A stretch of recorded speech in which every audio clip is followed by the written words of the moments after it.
예, 우리 말씀 같이 보겠습니다. 신명기 9장 21절부터 23절입니다. 신명기 9장 21절로 23절 말씀입니다. 예, 다 같이 한 목소리로 21절부터 읽습니다. 시작. 너희의 죄 곧 너희가 만든 송아지를 가져다 티끌같이 가늘게 갈아 그 가루를 산에서 흘러내리는 신에 뿌렸느니라. 너희가 다베라와 마사와 기브롯 핫다아와에서도 여호와를 경노하게 하였느니라. 여호와께서 너희를 가데스 바네아에서 떠나게 하실 때에 이르시기를 너희는 올라가서 내가 너희에게 준 땅을 차지하라 하시되 너희가 너희 하나님 여호와의 명령을 거역하여 믿지 아니하고 그 말씀을 듣지 아니하였나니. 아멘. 신명기 9장 후반부 말씀입니다. 오늘 본문 말씀에 보시면 모세가 5 장소를 언급하는데 그것은 다베라, 마사, 기브롯 핫다아와 그리고 가네스 바데아, 그리고 마지막으로 이름은 나와 있지 않지만 금송아지 사건이 있었던 시내산, 이렇게 5 장소를 얘기합니다.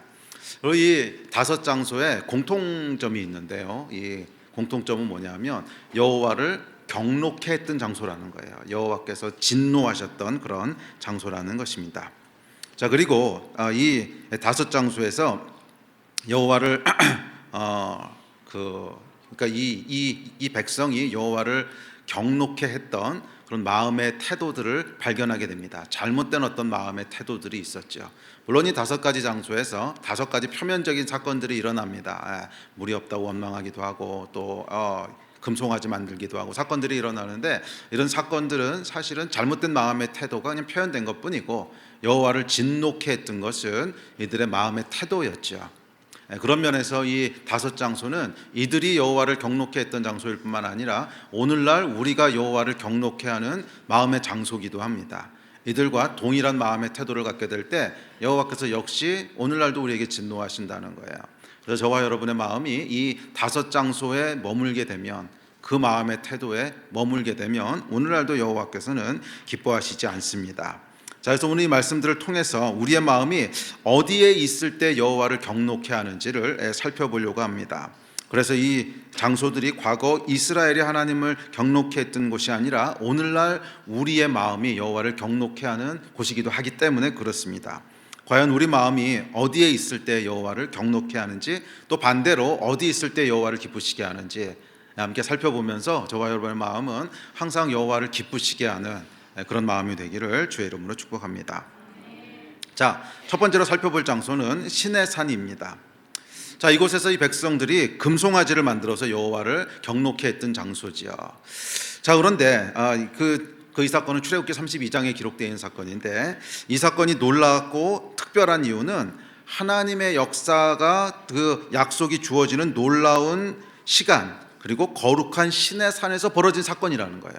그러니까 이 이야기는 뭐냐면 하나님의 놀라운 역사가 일어나는 장소, 그리고 하나님의 부흥이 막 시작되는 때, 그런 때에도 우리는 여호와 하나님을 경록해 할 수 있다는 거예요.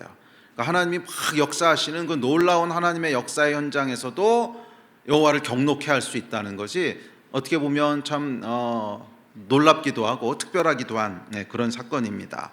그만큼 우리 마음을 이 마음을 하나님 앞에 잘 다스려야 된다는 것을 알 수 있습니다. 자, 그렇다면 이 금송아지 사건에서 여호와를 경록해 한 마음의 태도는 뭐였을까요? 물론 여러 가지가 복합적으로 있었을 겁니다. 어떤 하나를 가지고 이런 이 사건이 터지진 않았을 거고, 아마 그 안에 불만도 있었을 거고 두려움도 있었을 거고 많이 있었겠지만, 이 중에 굉장히 중요한 것 한 가지가 있는데, 그건 뭐냐면 조바심이었어요. 조바심. 인내하지 못하는 마음, 기다리지 못하는 조급함이 큰 원인 중에 하나였습니다. 그래서 출애굽기 32장 1절에 보면 이렇게 얘기합니다. 우리 다음 절 같이 읽어볼까요? 시작. 백성이 모세가 산에서 내려옴이 더딤을 보고 모여 백성이 아론에게 이르러 말하되 일어나라, 우리를 위하여 우리를 인도할 신을 만들라. 이 모세 곧 우리를 애굽 땅에서 인도하여 낸 사람은 어찌 되었는지 알지 못함이니라. 아멘. 자, 여기 보면 왜 금송아지를 만들었다고 얘기합니까? 모세가 산에서 내려옴이 더딤을 보고, 이 더딤 때문에 만들었다는 거예요. 그래서 이 5가지 사건을 기록하고 있는 성경 구절들을 보면 아주 재밌습니다. 뭐 때문에 경로하셨는지가 아주 명확하게 기록되어 있어요. 대충 뭐 사건 때문에 화내셨다 이런 게 아니고 무엇 때문에 화내셨다고 하는 것이 아주 명확하게 기록되어 있는데, 오늘의 첫 번째 사건은 뭐예요? 모세가 내려오는 것이 더딤을 보고 그랬다는 거예요. 예, 모세가 내려오는 것이 더딤을 보고, 그러니까 더딤을 못 참은 거죠. 더딤을 못 참은 거죠. 그래서 여러분, 우리 이 한국 사람들은 조심해야 됩니다. 빨리빨리의 민족 아닙니까? 그래서 식당에서도 가서 음식 시켜놓고 나오는 게 더디는 걸 보면 막 참지 못하잖아요. 이 더딤을 참지 못했던 거. 그래서 이 한국 사람들은 이 시내산에서 금송아지 만들 위험성이 많은 민족입니다. 자, 그리고 이 동일한 조급함이 사무엘을 기다리지 못한 사울에게서도 나타나죠. 그러니까 사무엘이 오는 것을 기다리지 못하고 제사를 스스로 드림으로 하나님을 범죄하잖아요. 여기도 보면 뭐예요? 사무엘이 오는 것이 더딤을 보고 그 더딤을 참지 못했죠. 그래서 여러분, 우리의 믿음의 여정을 망가뜨리는 큰 요인 중에 하나는 조급함이에요. 더딤을 참지 못하는 거. 믿음은 여러분, 인내하고 기다리는 겁니다. 하나님이 일하실 것을 믿고 기다리는 건데, 그래서 이 믿음의 반대말 중에 하나가 조급한 거예요. 기다리지 못하고 참지 못하고 그러는 것입니다.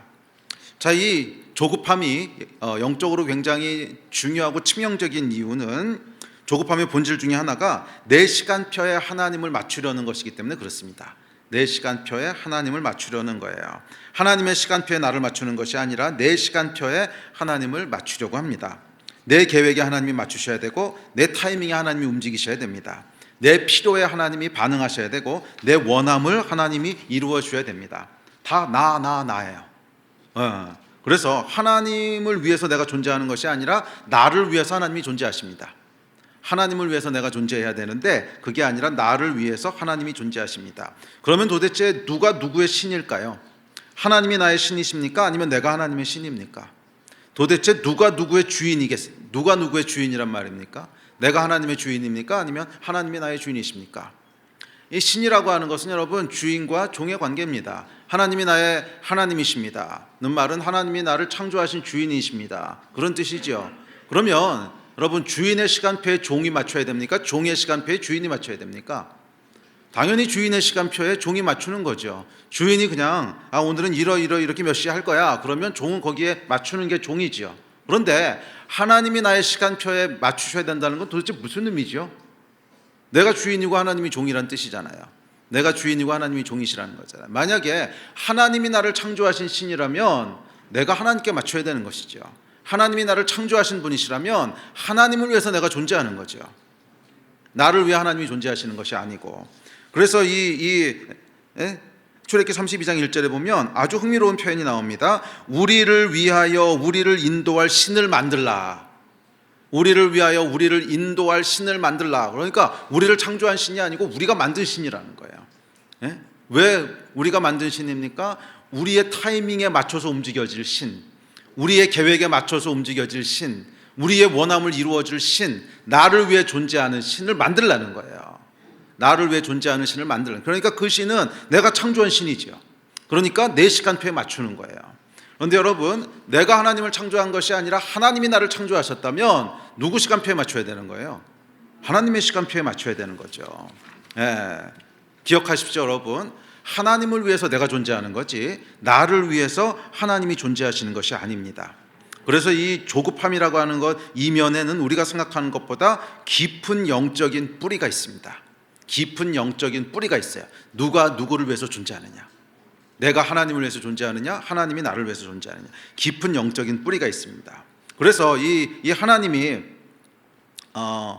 사울의 신이 아니라 사울이 하나님의 신이었다는 거예요. 그러니까 하나님의 뜻에 의해서 사울이 움직이는 것이 아니라 사울의 필요에 따라서 하나님 움직여 주셔야 되는. 그러니까 누가 누구의 신입니까? 여호와 하나님께서 사울의 신입니까? 아니면 사울이 하나님의 신입니까? 이 사울의 조급함 안에는, 조급함 이면에는 사울이 하나님의 신이었다라고 하는 영적인 뿌리가 있는 거예요. 그래서 하나님이 중징계를 하시는 거예요. 중징계가 뭐예요? 사울을 왕에서 패하시는 거죠. 사실 여러분, 이 사건만 놓고 보면 굳이 하나님이 이렇게 제사 한 번 그냥 마음대로 드렸다고 사울을 패하셔? 표면적으로 보면 그렇게 보일 수 있어요. 그런데 하나님께서 그 마음을 보신 거죠. 그 마음에 뭐가 있는 거예요?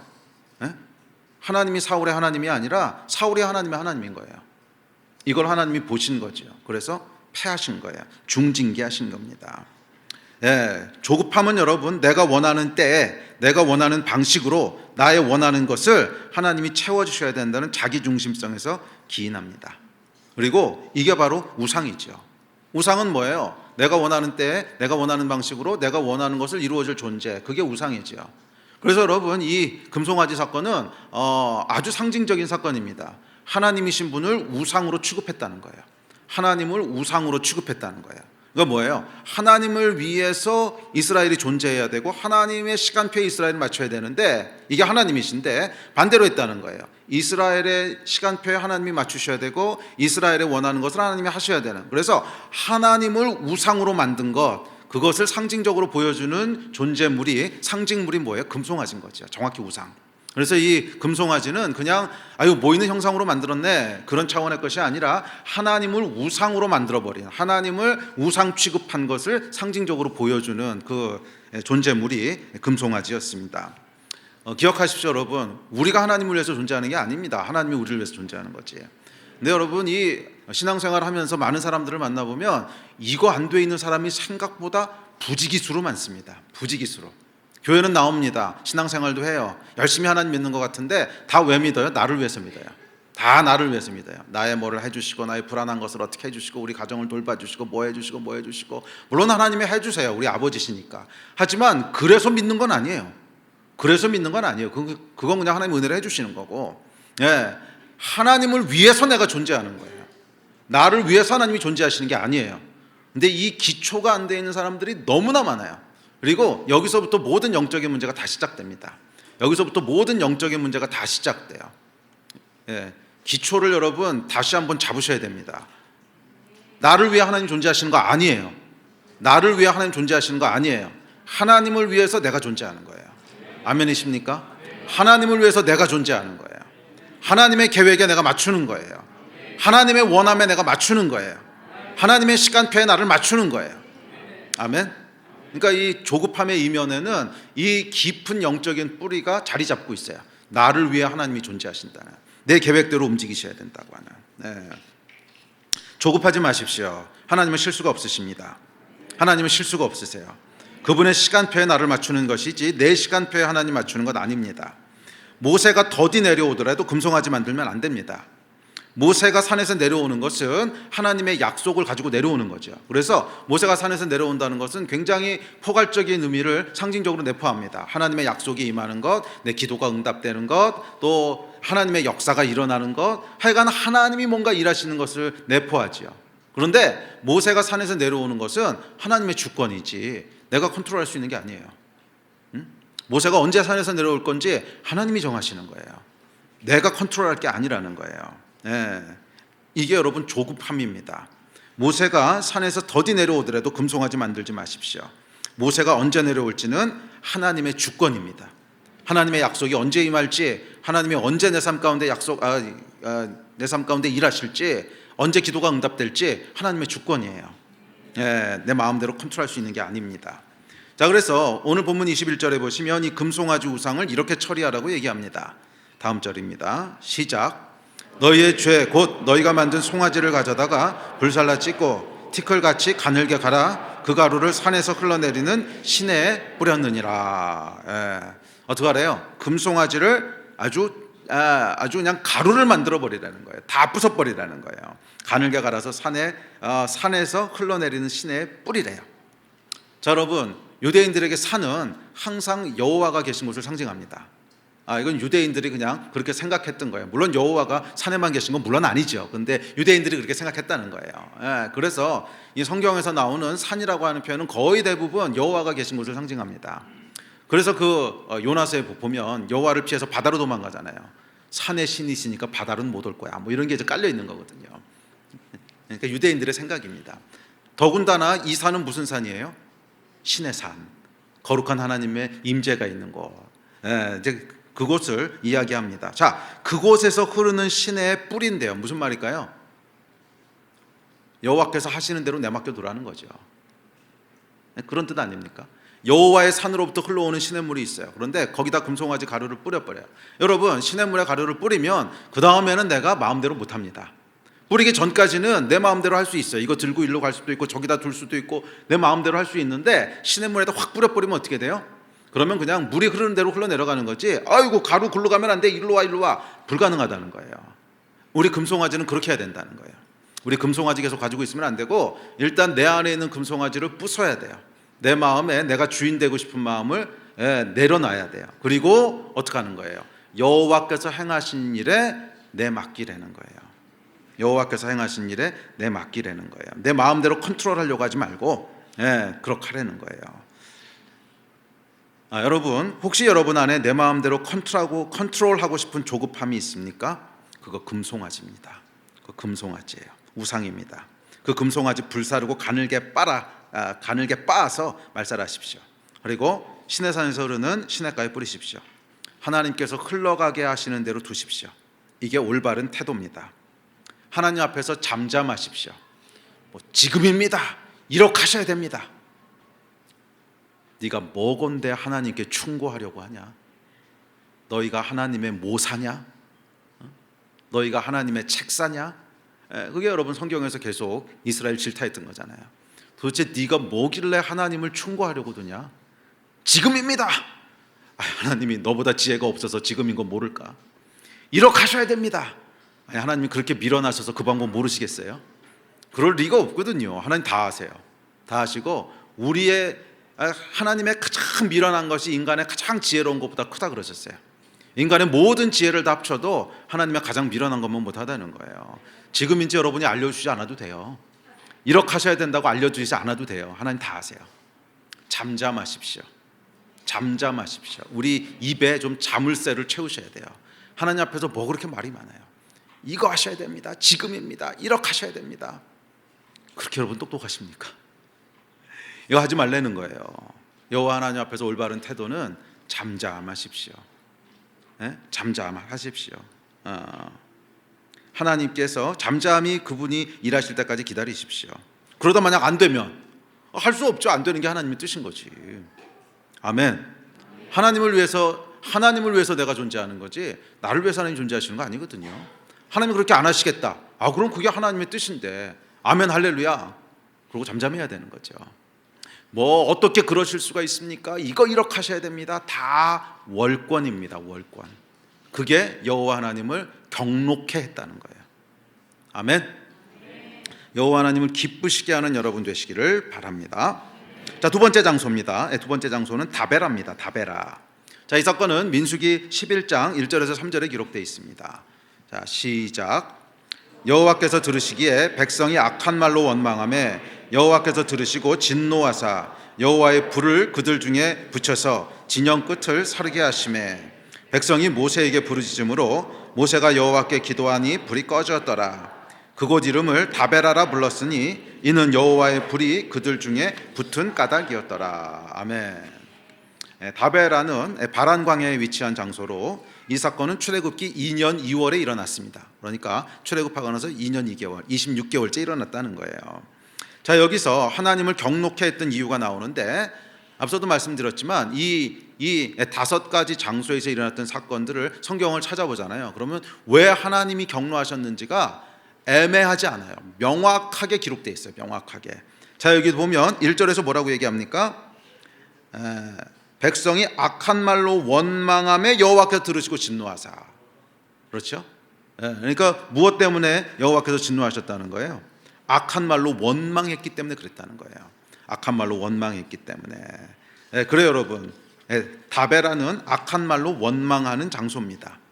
악한 말로 원망하는 장소가 다베라예요. 그리고 우리 마음이 다베라에 있으면 여호와 하나님께서 오늘날도 진노하세요. 불살라 버리십니다. 자, 여호와를 경록해 했던 이 두 번째 장소는 두 번째 이유는 원망입니다. 조금 더 정확하게 얘기하면 원망에서 나오는 악한 말입니다. 두 종류의 사람이 있습니다. 하나님이 해주신 일을 보는 사람이 있고요. 하나님이 해주시지 않은 일을 보는 사람이 있어요. 하나님이 해주신 일을 보는 사람에게는 감사가 나옵니다. 그러나 해주시지 않은 일을 보는 사람에게는 원망이 나옵니다. 그리고 신명기는 끊임없이 반복합니다. 하나님이 행하신 일을 기억하라고. 하나님이 행하신 일을 기억하라고. 그러면 원망 나올 리가 없습니다. 생각해 보세요, 여러분. 400년 노예로 있던 사람들을 해방시켜 주셨는데 그것만 해도 다른 모든 불편함들과 다른 모든 억울함들 다 상쇄하고도 남지 않습니까? 그렇지 않아요? 400년 동안 노예로 있던 한 민족을 하나님 해방시키셨는데 광야에서 고생을 한다고 한들 그거 다 상쇄하고도 남지 않습니까? 이 하나님이 행하신 일에 집중하면요, 불평이 없어요. 원망 나올 게 없어요. 그냥 감사, 또 감사가 나옵니다. 그런데 하나님이 행하시지 않은 일을 자꾸 보기 시작하면 우리 입에서 원망이 나오는 거예요. 다베라에 이르게 됩니다. 여러분은 무엇을 보는 사람입니까? 하나님이 해주신 일을 보십니까? 아니면 해주시지 않은 일을 보십니까? 사실 여러분, 영원한 지옥에서 구원해 주신 것만 해도 다른 모든 것을 다 상쇄하고도 남지 않습니까? 여러분, 저와 여러분은 영원한 지옥에서 영원히 고생하고 고통받아야 될 존재였어요. 그런데 하나님께서 구원하셔서 영원한 기쁨과 행복이 있는 천국으로 옮기셨어요. 이거 하나만 가지고도 다른 모든 것들을 상쇄하고도 남지 않아요? 그러니까 이 하나님이 해주신 일을 보면 불평하고 원망할 수 있는 게 없어요. 이거 하나만 가지고도 이 땅에서 우리가 뭐 어떤 일을 겪던, 아무리 억울한 일을 당하고 고통스러운 일을 당하고 뭐 별의별 일을 다 당해도, 죄송합니다, 개고생을 해도 그거 다 상쇄하고도 10배는 남습니다. 10배도 더 남아요. 그래서 신명기에 보면 끊임없이 뭐예요? 여호와께서 너를 어떻게 애굽에서 건져내셨는지, 어떻게 바다를 가르고 구원하셨는지, 어떻게 바로로부터 건지셨는지 그것 좀 보라는 거예요. 우리가 어디로부터 구원받았는지, 죄 가운데 어떻게 고통받고 있었는지, 죄 가운데 어떻게 영원한 지옥으로 갈 운명이었는지 그것 좀 보라는 거예요. 그러면 원망할 게 없죠. 그거 하나만 가지고도 우리가 이 땅에서 겪는 모든 고통 다 합쳐서 곱하기 만을 해도 비교가 안 됩니다. 다 상쇄되고도 남아요. 아멘. 감사밖에 나올 게 없습니다. 감사 또 감사. 원망은 자리할 곳이 없어요. 그래서 모세가 계속 얘기하는 거예요. 여호와께서 행하신 일을 봐. 여호와께서 행하신 일을 기억해라. 너를 어디서부터 구원했는지 기억해라. 할렐루야. 사실 여러분, 하시지 않은 일을 보는 것은 허상을 보는 겁니다. 잘 생각해 보세요. 행하신 일은 행하셨다고 하는 팩트가 있어요. 행하시지 않은 일은 팩트가 없어. 아무것도 안 하신 거예요. 그러니까 행하신 일을 보는 것은 증거가 있는 거예요. 명확히 행하셨다고 하는 실체가 있는 거예요. 그런데 행하시지 않은 것은 아무 실체가 없어요. 그런데 그것을 내가 그냥 상상하면서 분노하는 거지. 솔직히 여러분, 여호와께서 뭐 여러분을 죽이셨습니까? 때리셨어요? 뭐 뺏었어요? 안 하셨잖아요. 아무것도 안 했잖아. 그런데 왜 그러냐고. 아니, 하나님이 뭐 막말로 여러분을 뭐 때렸습니까? 뭐 뺏었습니까? 죽였습니까? 그런데 죄송합니다, 왜 지랄이냐고. 왜 악한 말로 원망하냐고. 하나님이 뭘 하셨다고. 하나님 좋은 거밖에 안 하셨는데, 우리 구원하시고 그 아들을 주시고 사랑하시고 온갖 좋은 은사와 은혜를 다 주셨는데 도대체 하나님이 뭘 하셨다고 죄송합니다, 그 지랄이냐는 거야. 이게 여호와를 경록해 한 거죠. 왜 하나님이 행하신 수만 가지의 감사할 일들을 안 쳐다보고 행하시지 않은, 그것도 사실은 우리를 위해서 그러신 건데, 그럼에도 불구하고 행하시지 않은 그 몇 가지, 존재하지도 않는 허상, 뭐 실제로 하나님이 뭐 찔렀어, 죽였어, 뭐해서 아무것도 안 하셨거든. 근데 왜 아무것도 안 하신 존재하지도 않는 허상을 마음속으로 상상하면서 원망하냐는 거예요. 이게 하나님을 진노케 한 거죠.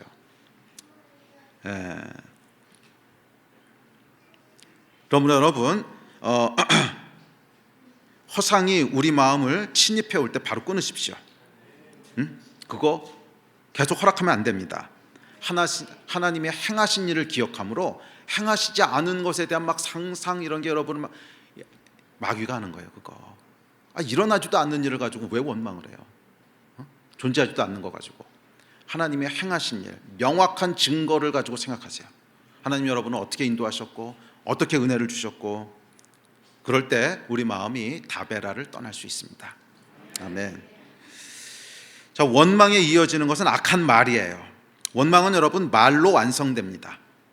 섭섭한 마음 뭐 있을 수 있습니다. 뭐 사람인데요. 오랫동안 기대했던 것이 잘 안 됐어. 그럼 당연히 섭섭한 마음이 들죠. 그러나 거기서 끊으셔야 돼요.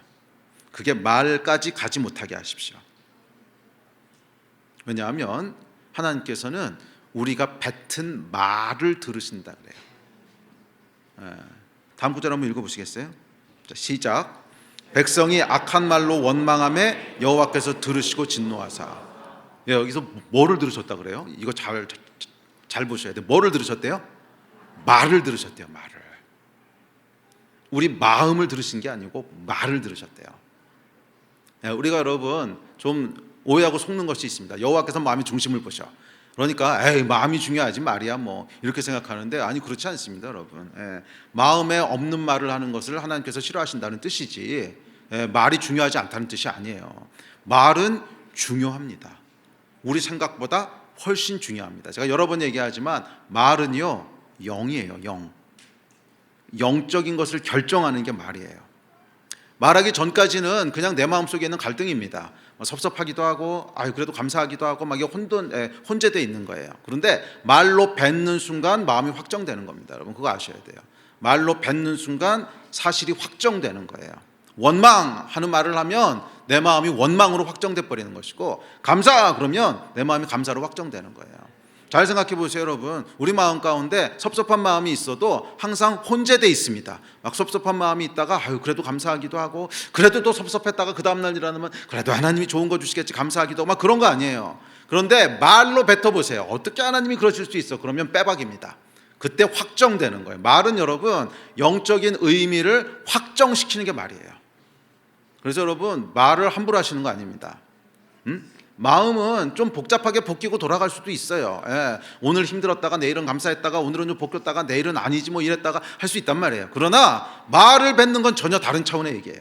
그것을 여러분의 입에다 두는 순간 그 사건이 확정돼 버리는 거예요. 원망.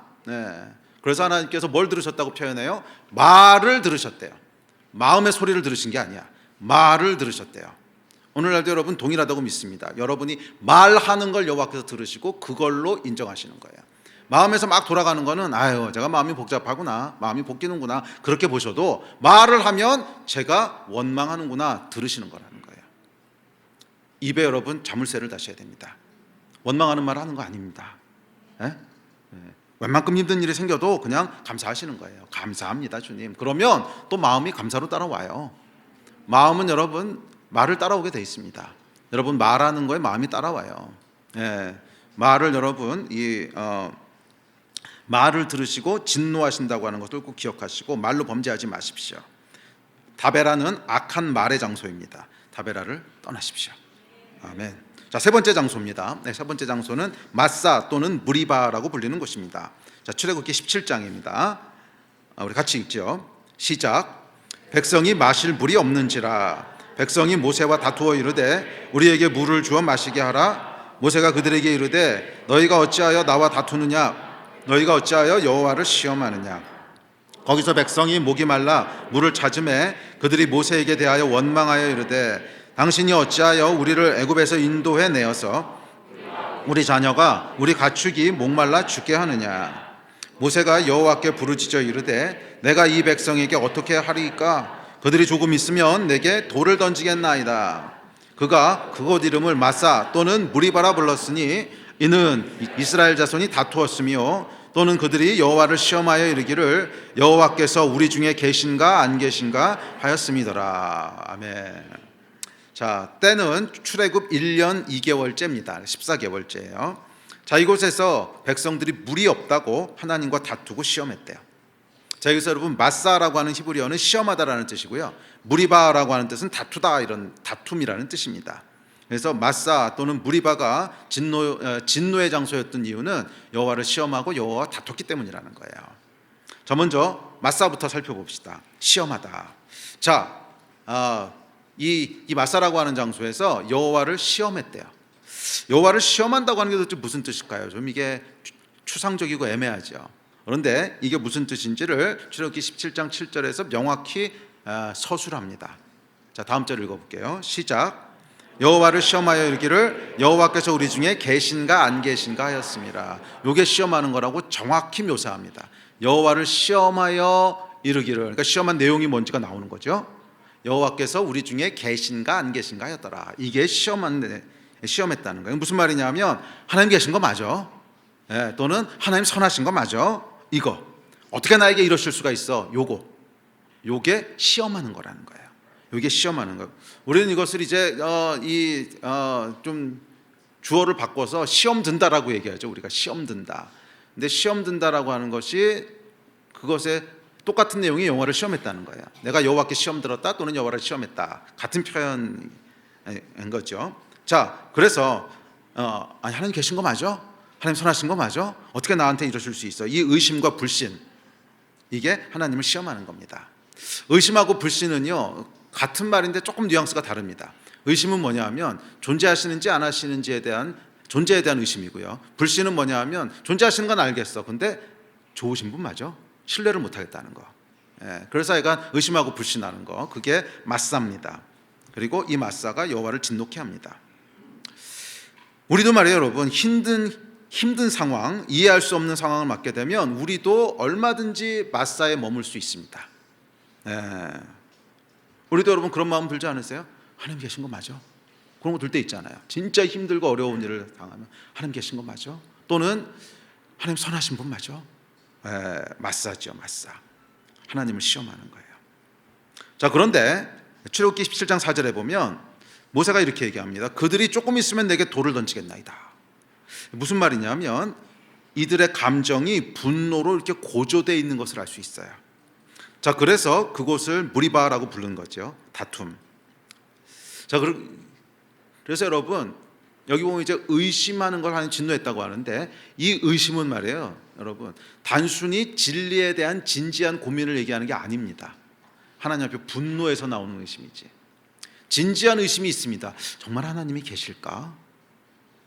그런 건 하나님이 진노하시는 게 아니에요. 그거는 진리를 알고 싶어서 추구하는 건데 귀한 거죠.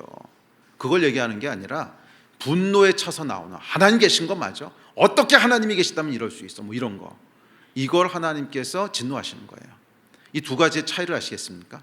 진지한 진리를 추구하면서 하나님 정말 계신 거야? 이거는 여러분 하나님 진노케 하시는 게 아니에요. 맞사라고 하는 건 뭐냐 하면 돌을 들어 치려 따라 분노에서부터 나오는 하나님에 대한 의심과 불신입니다. 어떻게 하나님이 살아계시다면 이러실 수가 있어? 뭐 이런 거. 신은 존재하지 않아? 뭐 이런 거. 그런 걸 이제 하나님께서 진노하신다는 거죠. 분노로부터 나오는 의심. 그러면 여러분 하나님을 향한 또는 상황에 대한 분노를 조심하십시오. 이 분노가 우리를 맞사에 있게 합니다. 그리고 맞사는 하나님이 진노하신 장소예요. 맞사, 이 시험하는 것은요 무리바, 다툼으로 이어지게 됩니다. 그래서 맞사하고 무리바가 같은 장소인데 다툼으로 이어집니다. 우리는 이 분노를요 상황에 대한 분노라고 생각하지만 그 깊은 곳에는 이 상황을 허락하신 분에 대한 분노가 자리 잡고 있기 때문에 그래요. 그래서 여러분 이 상황도 보면 물이 없는 것에 대해서 이제 백성들이 분노하죠. 그런데 이 분노가 누구에게로 불똥이 튀어요? 모세. 왜? 모세가 이 상황을 허락한 장본인이거든. 모세가 우리를 끌고 여기까지 왔거든. 그래서 모세에게 분노합니다. 이게 조금 더 올라가면 누구에 대한 분노인 거예요? 하나님에 대한 분노죠. 우리를 여기까지 오게 하신 분. 우리도 여러분 자칫 잘못하면 이렇게 흘러간다는 거예요. 우리가 분노에서 의심하기 시작하면 하나님 선하신 분이신 거 맞는, 이 상황에 대한 우리는 분노라고 생각할 수 있어요. 어떻게 이런 상황이 일어났지? 그래서 화내고 분노하고 하다 보면 결국 그런 상황을 허락하신 분에 대한 분노로 이어져요. 그래서 하나님과 다퉜다라고 얘기하는 거예요. 우리도 여러분 자칫 잘못하면 맞사가 무리바로 이어지게 됩니다. 하나님을 대적하고 다투게 돼요. 왜? 그것을 허락하신 분이 하나님이시니까. 무리바, 허락하신 것에 대한 분노. 이 여러분 우리에게 허락하신 것에 대한 분노는 자기 자신에 대한 혐오도 포함됩니다. 자기 자신에 대한 혐오, 남자로 태어난 것에 대한 혐오, 여자로 태어난 것에 대한 혐오, 뭐 이런 거 있잖아요. 요즘 여러분 이런 거 많지 않습니까? 그러니까 여자로 태어났는데 여자로 태어난 걸 혐오해. 또 남자로 태어났는데 남자로 태어난 걸 혐오해. 그래서 여자가 되고 싶어하고 남자가 되고 싶어하고. 그래서 이게 얼핏 보면 자기 자신에 대한 혐오인 것처럼 보여요. 그런데 궁극적으로는 뭐예요? 남자로 태어나게 하신 분이 누구야? 하나님이시죠. 여자로 태어나게 하신 분이 누구야? 하나님이시죠. 그러니까 이게 자기 혐오가 아니라 실제로는 그렇게 태어나게 하신 분에 대한 분노예요. 그리고 그것과 다투는 거예요, 그분과. 그래서 이게 맞사하고 무리바라는 거예요. 이렇게 허락하신 분에 대한 분노, 그리고 그것 때문에 다투는 거, 그것이 마사와 무리바입니다. 네. 그러므로 여러분 왜 나를 이렇게 태어나게 하셨습니까? 뭐 이런 생각하시면 안 돼요. 여러분은 남자로 태어나신 거 감사하십니까? 큰일 났네. 여자로 태어나신 거 감사하십니까? 여자분들은 좀 낫네요. 남자로 태어나신 거 감사하십니까? 정말로 걱정된다. 다시 한번, 남자로 태어나신 거 감사하십니까? 그러면 여러분 이거 까딱 잘못하면 마사하고 무리바가 됩니다. 창조주와 다투시면 안 돼요. 아멘. 나에게 허락하신 거 그냥 감사하십시오. 자, 네 번째 장소입니다. 네 번째 장소는 기브롯 핫다아와입니다. 기브롯 핫다아와. 이 발음도 좀 쉽지 않은데, 하여간 민수기 11장 4절부터 35절입니다.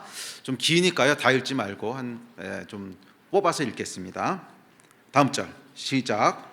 그들 중에 섞여 사는 다른 인종들이 탐욕을 품음에 이스라엘 자손도 다시 울며 이르되 누가 우리에게 고기를 주어 먹게 하랴. 우리가 애굽에 있을 때에는 값없이 생선과 오이와 참외와 부추와 파와 마늘들을 먹은 것이 생각나거늘 이제는 우리의 기력이 다하여 이 만나 외에는 보이는 것이 아무것도 없도다 하니 바람이 여호와에게서 나와 바다에서부터 메추라기를 몰아 진영 곁 이쪽 저쪽 곧 진영 사방으로 각기 하루길 되는 지면 위 2규빗쯤에 내리게 한지라.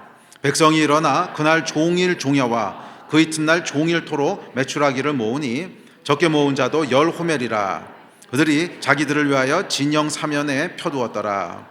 고기가 아직 이 사이에 있어 씹히기 전에 여호와께서 백성에게 대하여 진노하사 심히 큰 재앙으로 치셨으므로 그곳 이름을 기브롯 핫다아와라 불렀으니 욕심을 낸 백성들을 거기 장사함이었더라. 아멘.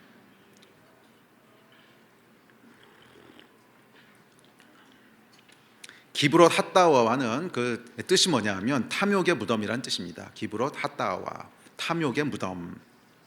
자, 이름에서 알 수 있듯이 여호와를 진노케 하신 이유는 탐욕 때문입니다. 이것도 정확히 기록했죠. 그 첫 구절에 보면 이방 족속들이 고기 먹는 걸 보고 이 탐욕이 생겼다고 얘기합니다. 탐욕이 생겼어요. 탐욕을 품음에 그래서 여호와께서 진노하셨다고 기록합니다. 자, 탐욕의 히브리어는 타바라고 하는 단어인데요. 타바. 흥미로운 것은 이 단어가 여러분 창세기 3장 6절에 하와가 선악과를 보고 보암직도 하고 먹음직도 함에에서 쓰였어요. 같은 단어예요. 그러니까 여러분 이 탐욕이라고 하는 것, 타바가 죄의 근원이고 시작이었다는 것을 알 수 있습니다. 하와가 처음으로 죄질 때 탐욕을 품었다는 거예요. 보암직도 하고 먹음직도 하고. 이 단어가 여기 똑같이 쓰였어요. 탐욕.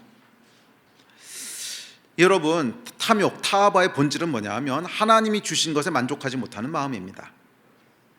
하와가 말이에요, 하나님이 완벽한 걸 주셨잖아요. 에덴 동산. 그리고 그거 하나 딱 먹지 말라 그러셨어요. 그런데 하나님이 주신 것에 만족하지 못해요. 그리고 주시지 않은 그거 하나, 그것을 봅니다. 그게 뭐예요? 탐욕이라는 거예요. 탐욕은 여러분 잘 보세요. 하나님이 안 주신 게 아니에요. 이미 완벽하게 주셨어요. 그런데 금하신 거 하나가 있어요. 에덴 동산에 여러분 도대체 나무 열매가 몇 개였을까? 수천 수만 그루 아니었겠어요? 수천 수만 그루의 각종 열매를 다 주셨는데 그것에 만족하지 못하고 먹지 말라 그런 그거 하나, 그거에 집중하는 게 탐욕이라는 거예요. 이 백성들도 똑같았습니다. 굶기셨습니까? 아니요. 매일 만나를 주셨습니다. 먹고 살게 하셨어요. 매일. 그리고 민수기 11장 7, 8절에 보면 이 만나가 꽤 맛있었다고 묘사합니다. 꽤 맛있었대요. 사실은 아주 맛있었대요. 뭐라고 써있냐면 기름 섞은 과자 같았대요. 기름의 과자를 먹으면 맛있습니다, 여러분. 기름이 들어가면 약간 맛있어요. 이건 맛이 없을 수가 없어.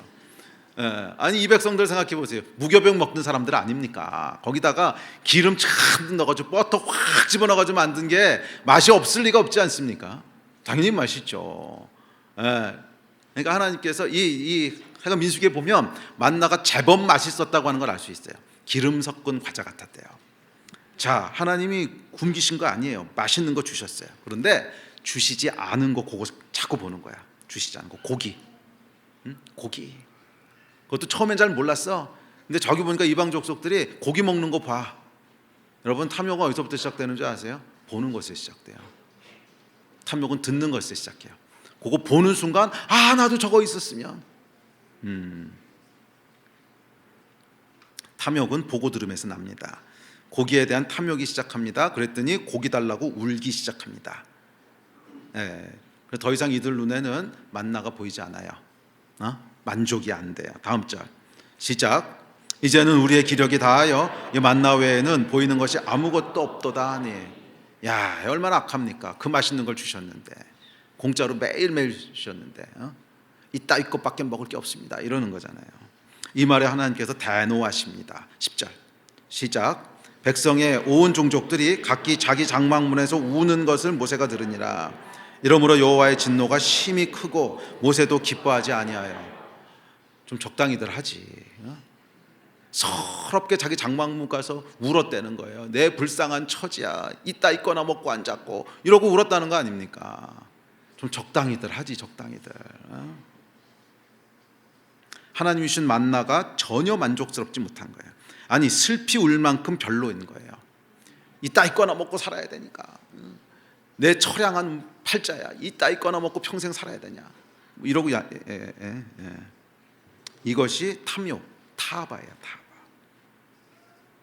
하나님이 기뻐하시는 마음은 하나님이 주신 것에 자족하는 거예요. 감사하는 겁니다. 탐욕을 조심하십시오. 여러분은 지금 하나님이 주신 것에 자족하고 계십니까? 감사하고 계십니까? 정말 아멘이세요? 자매님들, 여러분의 외모에 자족하십니까? 거울 볼 때마다 감탄이 나오십니까? 나오셔야 돼요. 거울 볼 때마다 감탄이 나오십니까? 내 완벽한 외모요. 웃는 거 보니까 이 타바가 있으시군요. 타바가 있어요. 형제님들, 그 키에 만족하십니까? 그 키에 만족하십니까? 또는 여러분의 젠더는 어떠세요? 남자로 태어난 거 만족하세요? 여자로 태어난 거 만족하세요? 감사하세요? 부모님은? 우리 어저께 내적 치유 수양회 했는데, 그 수양회에 약간 태반이 다 부모님이야. 다 어렸을 때 부모님 때문에 이랬고 뭐 때문에 이랬고. 그 상처받을 수는 있어요. 근데 여러분, 그거 아셔야 됩니다. 여러분들이 부모 때문에 상처받았을 수 있는데 20년 뒤에 여러분 자녀가 똑같은 거 할 겁니다. 우리 엄마 때문에, 우리 아빠 때문에. 여러분은 다를 것 같아요. 다 죄 가운데 태어난 인간들인데, 우리 부모님이라고 그러고 싶어서 그러셨겠어요? 다 죄 가운데 태어나서 그런 거지. 여러분이라고 다를 것 같아요? 여러분 자녀들이 뭐라고 하는지 들어봅시다. 여러분 자녀들이 뭐라고 하는지 들어봅시다. 그럼 또 그 자녀들은 우리 엄마 때문에, 아빠 때문에, 걔네들 자녀들은 뭐라 그러는지 들어봅시다. 어때요? 부모님에 대해서는 감사하십니까? 자족하십니까? 이거 해결되셔야 돼요. 하나님이 주신 건데, 내가 선택해서 한 거 아니잖아요. 하나님이 허락하신 건데 가장 완벽한 거 주셨죠. 아멘 하셔야 되는 거 아닙니까? 감사하셔야 됩니다. 자란 환경은, 자녀는, 배우자는 하나님이 주신 것에 자족하고 감사하십니까? 아니면 주시지 않은 것을 타바하고 있지는 않습니까? 저게 있어야 되는데, 나도 저런 데서 태어났으면, 우리 부모님도 이랬으면. 여러분들이 정말 완벽한 부모 밑에 태어나는 것을 기대하신다면 박혁거세 해야 돼. 박혁거세. 아래서 태어났어야지. 인간 부모에서 태어났는데 어떻게 완벽한 부모가 있어요? 인간이 다 죄인인데. 무슨 박혁거세로 태어나시고. 맞나? 박혁거세가 아래서 태어난 거 맞아요? 고주몽인가? 박혁거세인가? 하여간 여러분, 여러분도 똑같고 우리도 다 똑같습니다. 그냥 하나님이 허락하신 것에 자족하실 줄 알아야 돼요. 감사합니다. 우리 부모님 주셔서 감사합니다. 하여간 나 때려 죽이진 않았잖아요. 감사합니다. 그러셔야 되는 거예요. 타바하지 마십시오. 하나님이 주신 것 이상을 탐하지 마십시오. 재산도 성공도 사역도 하나님이 주신 곳까지만 가고 하나님이 허락하신 것까지만 취하십시오. 이것을 넘어가면 탐욕입니다. 혹시 여러분 신앙생활이 어려울 만큼 일에 치인다면 한번 돌아보셔야 돼요. 타바가 아닌지. 물론 우리가 책임감으로 성실하게 일하는 건 좋은 겁니다. 그러나 어떤 경우에는 그 책임감과 타바가 섞여 있는 경우도 있어요. 내 욕심 때문에. 신앙생활을 희생시켜가면서까지도 만약 하고 있다면 돌아봐야 돼요. 또 가족과의 시간이 파괴될 만큼 바쁘게 뭔가 한다면 그것도 되돌아봐야 됩니다. 타협할 수 있어요. 내게 허락하신 것 이상을 욕심내는 걸 수도 있다는 겁니다. 자, 그렇다면 이 탐욕, 타바의 결과는 뭘까요? 다음 구절에 보면 이렇게 얘기합니다. 시작. 백성이 일어나 그날 종일 종야와 그 이튿날 종일토록 매출하기를 모으니 적게 모은 자도 10호멜이라 그들이 자기들을 위하여 진영 사이에 펴두었더라. 고기가 아직 이 사이에 있어 씹히기 전에 여호와께서 백성에게 대하여 진노하사 심히 큰 재앙으로 치셨으므로. 자, 여러분, 이 타바, 탐욕의 결과가 뭐냐면요, 원하는 것을 얻기는 얻습니다. 고기를 얻었잖아요. 원하는 것을 얻기는 얻습니다. 그런데 누리지는 못해요. 그게 탐욕의 저주입니다. 탐욕은 여러분, 원하는 것을 얻기는 얻을 수 있어요. 있을지도 몰라요. 그러나 누리지는 못해요. 최선을 다하는 것은 좋지만 탐심은 경계하십시오.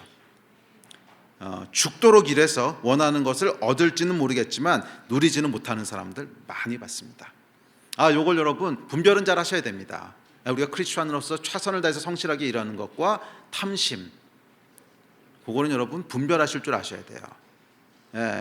요건 여러분 어떻게 분별하는 줄 아십니까? 맞아요. 우린 크리스천으로서 최선을 다해서 성실하게 일하는 것 중요한 가치입니다.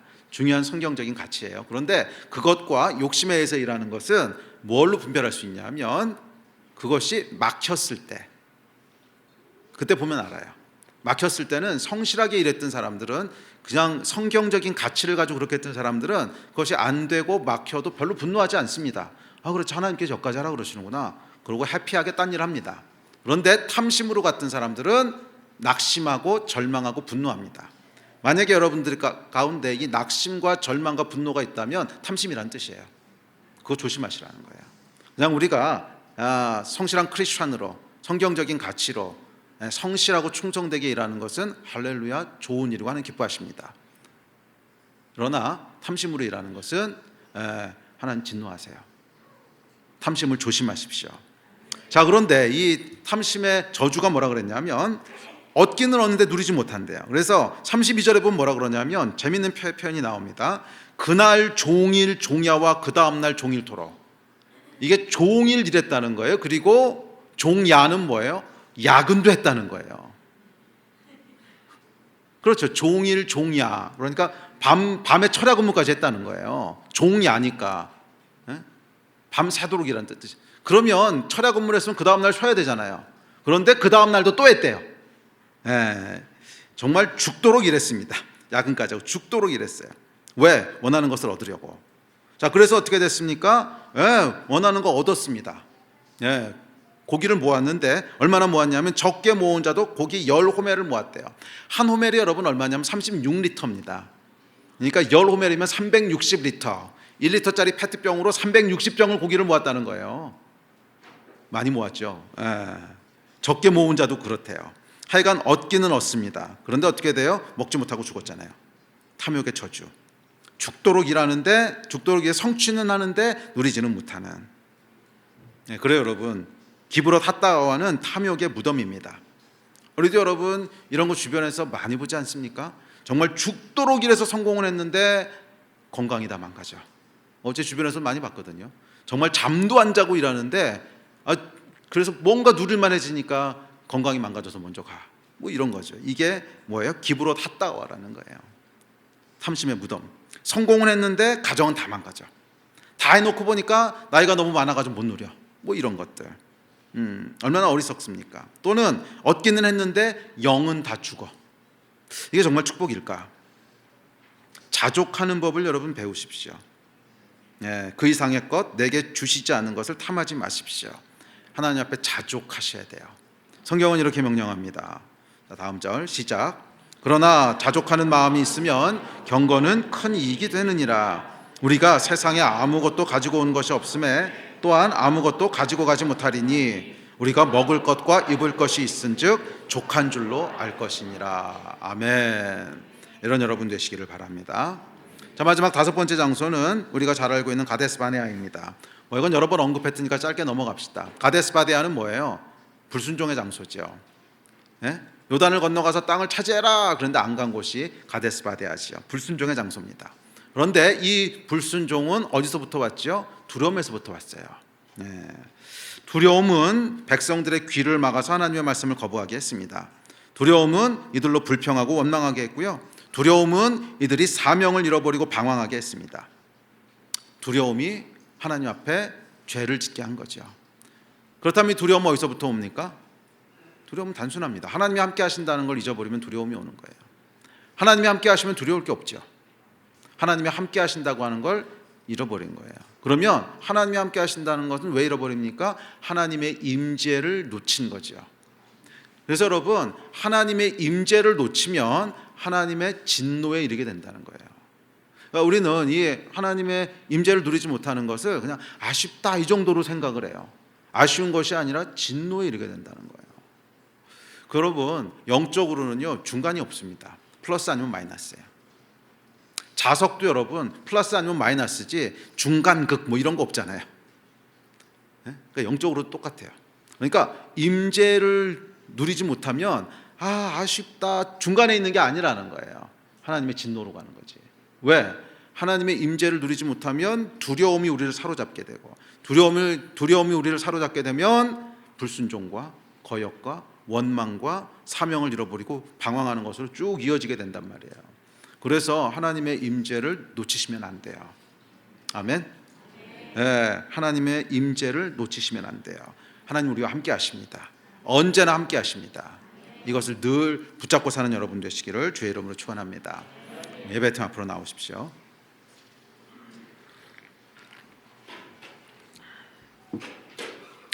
여러분의 마음은 어디 계십니까? 혹시 다베라에 계십니까? 그렇다면 빨리 떠나십시오. 빨리 떠나십시오. 그 자리는 곧 불살라질 곳입니다. 여러분의 마음은 어디 계십니까? 혹시 금송아지 만들고 있지는 않습니까? 그렇다면 조급하지 마십시오. 잠잠하십시오. 모세가 산에서 내려오는 것은 하나님의 주권입니다. 내가 하나님의 역사를 이래라 저래라 마음대로 컨트롤할 수 없습니다. 내가 하나님의 역사를 만들어낼 수 없어요. 하나님은 완전하십니다. 그냥 시내 산에서 흐르는 시냇물에 내 금송아지를 빻아서 뿌리십시오. 여호와께서 이끄시는 대로, 여호와께서 흘러가게 하시는 대로 그렇게 내어 맡기십시오. 마사에 있지는 않습니까? 기브롯 핫다와에 있지는 않습니까? 욕심내지 마십시오. 자족하십시오. 하나님이 주신 것에 감사하고 자족하십시오. 하나님의 축복이 임할 겁니다. 여러분 설교를 해보면요, 구약 설교하는 것이 신약 설교하는 것보다 좀 더 힘듭니다. 근데 왜 그러냐면 구약은 이게 율법 시대이기 때문에 말씀이 다 이렇게 좀 부정적이에요. 이거 하지 마라, 하나님이 진노하신다 뭐 이런 거죠. 근데 이건 성경이니까 우리가 그대로 따라갑니다. 그에 비해서 신약은 조금 뉘앙스가 다르죠. 하나님의 사랑과 격려와 뭐 그런 것이 이제 더 풍성합니다. 그래서 목사도요 구약보단 신약 설교하는 게 훨씬 좋습니다. 그래서 저도 가능하면 한 해는 구약했으면 그 다음엔 신약하고 이러려고 애를 씁니다. 그래야 이제 균형이 맞으니까. 근데 이제 구약의 말씀을 들으실 때는 그래서 좀 여러분들이 신약적인 관점을 가지고 들으셔야 됩니다. 그러니까 구약의 메시지는 아직 복음이 완성되기 전이잖아요. 그러니까 율법의 저주가 계속 있는 거거든요. 근데 그 메시지가 신약 시대로 넘어오면 어떻게 될까 반대로 좀 생각하실 필요가 있어요. 그러니까 무슨 말이냐면 여호와를 경록해 했던 장소가 있다면 신약적인 해석은 뭐예요? 여호와를 기쁘시게 하는 곳이 있는 거죠. 그래서 단순히 여호와를 경록해 하는 장소를 피하는 것이 아니라 여호와를 기쁘시게 하는 장소로 계속 나아가시기를 바랍니다. 여호와를 기쁘시게 하는 곳에 계속 있으면 결국 경록해 하는 곳은 피하게 되는 거죠. 여호와를 기쁘시게 하는 삶을 사시고 여호와를 기쁘시게 하는 마음을 늘 지키시고 그 자리에 여러분의 마음을 두시는 그런 복된 성도님들 되시기를 주의 이름으로 축원합니다. 우리 일어나서 같이 기도합시다.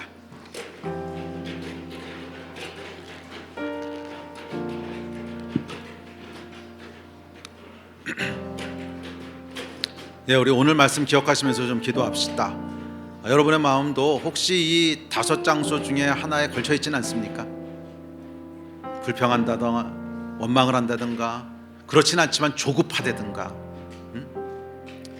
아니면 하나님을 의심하고 있다든가, 뭐 그런 데 걸쳐 있지는 않으십니까? 그렇다면 오늘 이 시간에 그 마음의 장소를 바꾸십시오. 하나님을 기뻐하시는 곳으로, 하나님이 기뻐하시는 곳으로, 그렇게 우리 마음이 바뀔 수 있도록 좀 함께 기도합시다. 주님, 우리가 이 5장소를 떠납니다. 여호와를 기쁘시게 하는 약속의 땅에 머물겠습니다. 성령님 도와주십시오. 하나님, 이 마음 가지고 우리 주여 한번 부르짖고 다 같이 합심해서 기도하시겠습니다. 주여!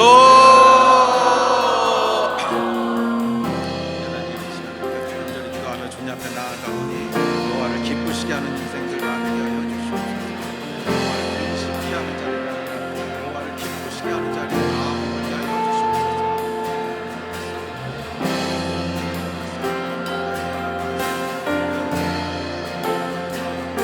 주여, 하나님을 즐거워하며 기뻐하는 그 자리에 늘 머물게 하여 주시옵소서.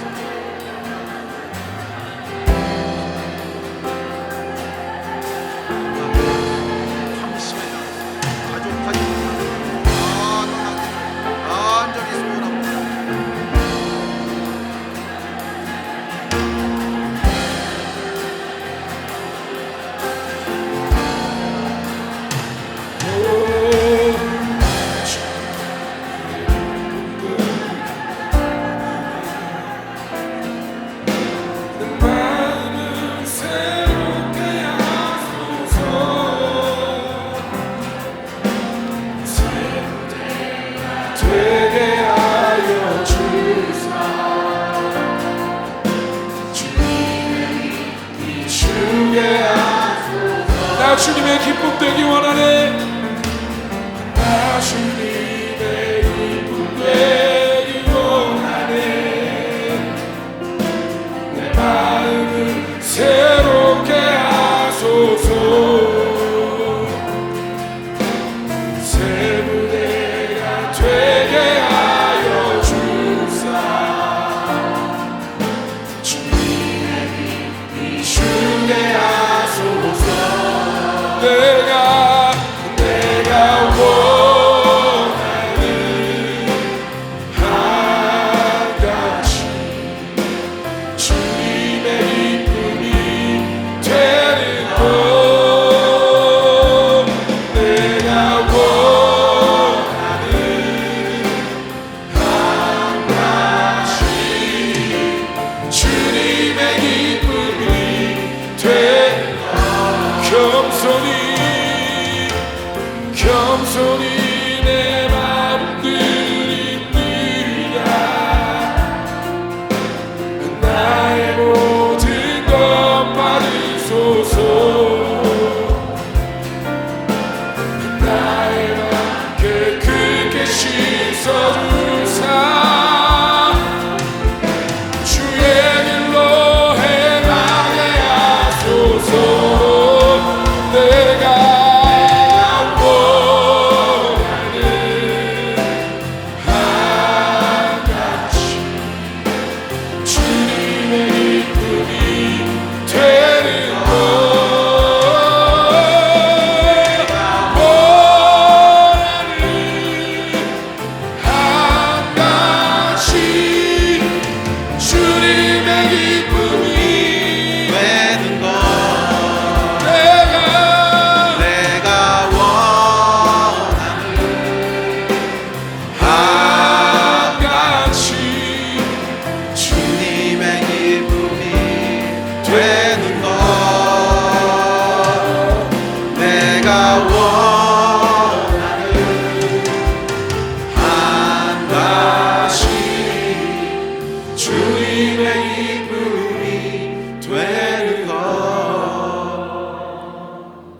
예, 그렇습니다. 하나님, 이것이 우리의 고백이고 이것이 우리의 마음입니다.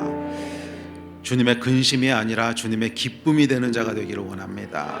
주님, 우리 마음을 지키게 하셔서 주님을 기쁘시게 하는 자리에 늘 있게 하시고, 원망이 아니라 감사를, 불평이 아니라 자족하는 마음을, 우리 여호와 하나님 앞에 잠잠히 인내하며 믿는 그런 믿음의 백성들 다 되게 하셔서 우리 주님이 바라보실 때마다 기뻐하시고 바라보실 때마다 흐뭇해하시는 그런 충성된 주의 백성들 다 되게 하여 주시옵소서.